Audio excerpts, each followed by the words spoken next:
اعوذ باللہ من الشیطان الرجیم بسم اللہ الرحمن الرحیم۔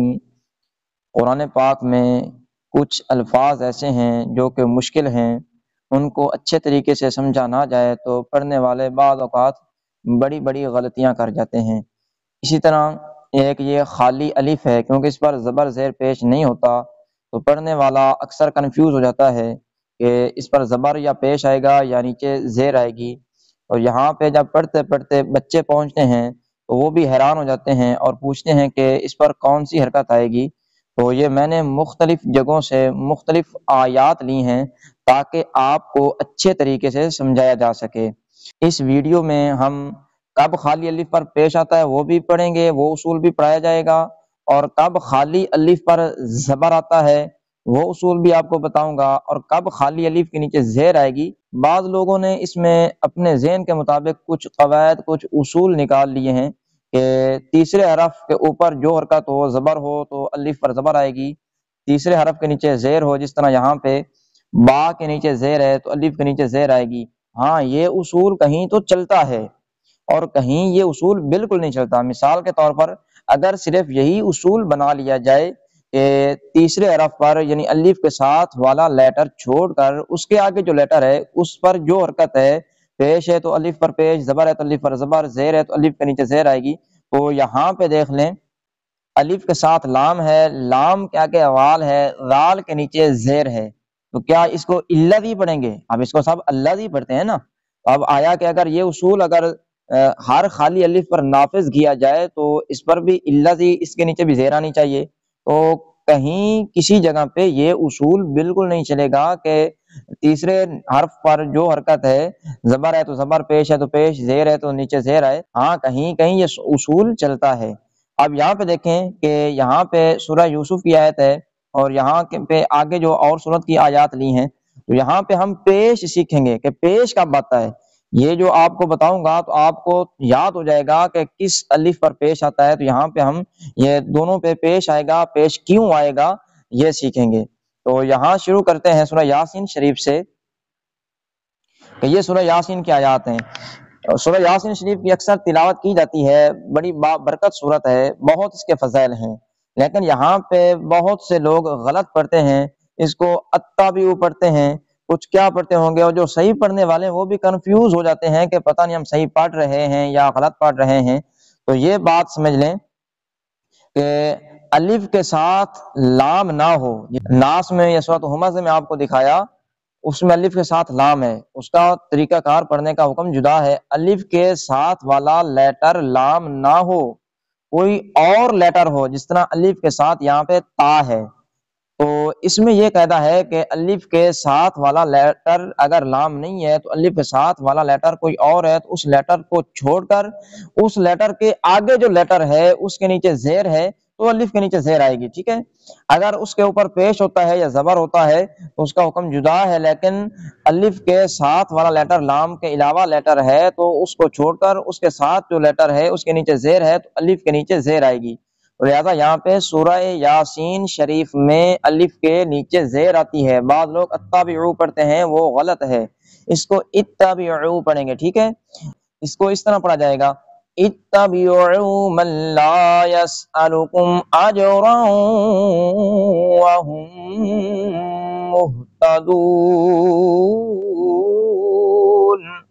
اگر کوئی بات سمجھ میں نہ آئی ہو تو کویسچن کر سکتے ہیں، انشاءاللہ مناسب وقت پر آپ کو رپلائی دیا جائے گا۔ اور آگے یہاں پہ دیکھیں کہ اس میں بھی یہی قاعدہ لگ رہا ہے جو اوپر سورہ یاسین کی آیت میں آپ کو بتایا کہ الف خالی ہے، الف کے ساتھ لام نہیں ہے، ٹھیک ہے۔ الف کے ساتھ لام نہیں ہے، آگے جو تا ہے تا کے نیچے زیر ہے، تو یہ جو زیر ہے یہ الف کے نیچے آئے گی، ٹھیک ہے۔ اس کو استکبارن پڑھیں گے، استکبارن یا استکبارن نہیں پڑھا جائے گا، استکبارن پڑھیں گے۔ یہ جو چھوٹا نون ہے اس کو کس طرح پڑھتے ہیں اس بارے میں میری پہلے ویڈیو موجود ہے، لیکن آپ کو یہ سمجھا دیتا ہوں کہ اگر یہاں پہ وقف نہ کریں گے تو وقف نہ کرنا درست ہے، وقف نہیں کریں گے تو یہ نون کو سین سے ملائیں گے، پھر الف نہیں پڑھا جائے گا۔ اگر وقف کر دیں گے تو یہ نون چلا جائے گا، اگر وقف نہیں کریں گے تو پھر نون کو سین سے ملائیں گے۔ آگے ہم پیش کا سمجھتے ہیں کہ پیش کب آتا ہے۔ یہ دیکھ لیں کہ یہ سورہ یوسف کی آیت ہے، آگے ایک اور سورت کی آیت میں نے لی ہے، تو اس میں یہ اصول ذہن میں بٹھا لیں کہ جو پہلے آپ کو بتایا کہ الف خالی ہو، الف کے ساتھ والا لیٹر لام ہو، اس کا قاعدہ جدا ہے جو کہ ہم آگے جا کر سمجھتے ہیں۔ الف خالی ہو، الف کے ساتھ والا لیٹر لام نہ ہو، کوئی اور لیٹر ہو، جس طرح الف کے ساتھ یہاں پہ قاف ہے، اب اس لیٹر کو نہیں دیکھیں گے، اس سے آگے جو لیٹر ہے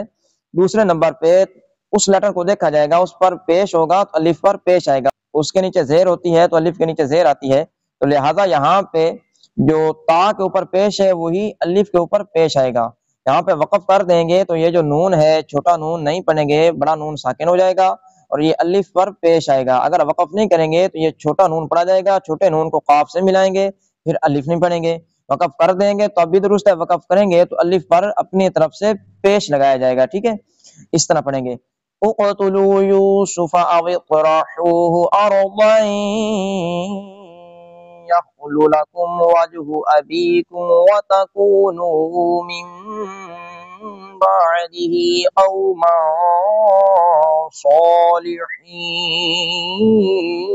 صالحین۔ امید ہے کہ آپ کو سمجھ آ گئی ہوگی کہ الف پر کب پیش آتا ہے۔ تو یہاں پہ بھی وہی صورت ہے، اگر پہلے آپ سمجھ چکے ہیں تو اس میں آپ کو خود سمجھ میں آ جانا چاہیے، لیکن میں دوبارہ سمجھا دیتا ہوں کہ الف کے ساتھ والا لیٹر اگر لام نہ ہو، لام کے علاوہ کوئی اور لیٹر ہو، تو جو الف کے ساتھ لیٹر ہے اس پر جو بھی حرکت ہو یا خالی ہو اس کو نہیں دیکھیں گے، اس سے آگے جو لیٹر ہے دوسرے نمبر پہ اس پر پیش ہوگا، الف پر پیش، اس کے نیچے زیر، تو الف کے نیچے زیر آئے گی، لہذا یہاں پر دال کے اوپر پیش ہے، یہ پیش الف کے اوپر آئے گا تو اس پر بھی پیش لگائیں گے، ٹھیک ہے، اس کو اس طرح پڑھا جائے گا اشدد بہ ازری۔ اب ہم سمجھتے ہیں کہ الف پر زبر کب آتی ہے، تو یہ بات بہت ہی عام ہے، اس کو پڑھتے تو درست ہیں، بہت سے لوگ پڑھتے تو درست ہیں، اللہ دی کوئی نہیں پڑھے گا، اس کو اللہ دی ہی پڑھتے ہیں جو کہ درست ہے، لیکن اللہ دی کیوں پڑھتے ہیں اس بات کا بہت سے لوگوں کو پتہ نہیں ہوتا۔ تو یہ بات پہلے بھی آپ کو بتا چکا ہوں لیکن دوبارہ سمجھا رہا ہوں کہ الف کے ساتھ اگر لام ہو، لام پر تشدید ہو، زبر ہو، زیر ہو، پیش ہو یا لام ساکن ہو، الف کے ساتھ بس لام ہو، خالی ہو یا متحرک ہو یا ساکن ہو یا اس پر تشدید ہو، الف کے ساتھ لام ہے تو الف پر زبر آئے گی، ٹھیک ہے، جس طرح یہاں پہ الف کے ساتھ لام ہے تو الف پر زبر ہی آئے گی، اس کو اللغی پڑھیں گے جو کہ اکثر لوگ پڑھتے ہیں، بالکل درست ہے، اس طرح اس کو بھی اللغی پڑھیں گے۔ ہاں یہاں پہ جو نون چھوٹا ہے اگر یہ نون کو لام سے ملائیں گے، اسٹاپ نہیں کریں گے تو اسٹاپ نہ کرنا بھی درست ہے، اسٹاپ نہیں کریں گے، وقف نہیں کریں گے تو یہ نون لام سے ملے گا، پھر یہ جو خالی الف ہے یہ نہیں پڑھا جائے گا، ٹھیک ہے، اگر یہاں پہ اسٹاپ نہیں کریں گے تو اس طرح پڑھیں گے وَيْلٌ لِكُلِّ هُمَزَةٍ لُمَزَةٍ الَّذِي جَمَعَ مَالًا وَعَدَّدَهُ، ٹھیک ہے، اور اس طرح سورہ ناس میں بھی یہی ہے کہ وقف نہ کرنا بھی درست ہے، وقف نہیں کریں گے تو سین کو لام سے ملائیں گے، اگر وقف کریں گے تو سین کو ساکن کریں گے، الف کے اوپر زبر لگائیں گے۔ امید ہے کہ آپ کو سمجھ آ گئی ہوگی کہ الف پر کب زبر آتی ہے، الف کے اوپر کب پیش آتا ہے، الف کے نیچے کب زیر آتی ہے۔ اگر کوئی بات سمجھ میں نہ آئی ہو تو کویسچن کر سکتے ہیں۔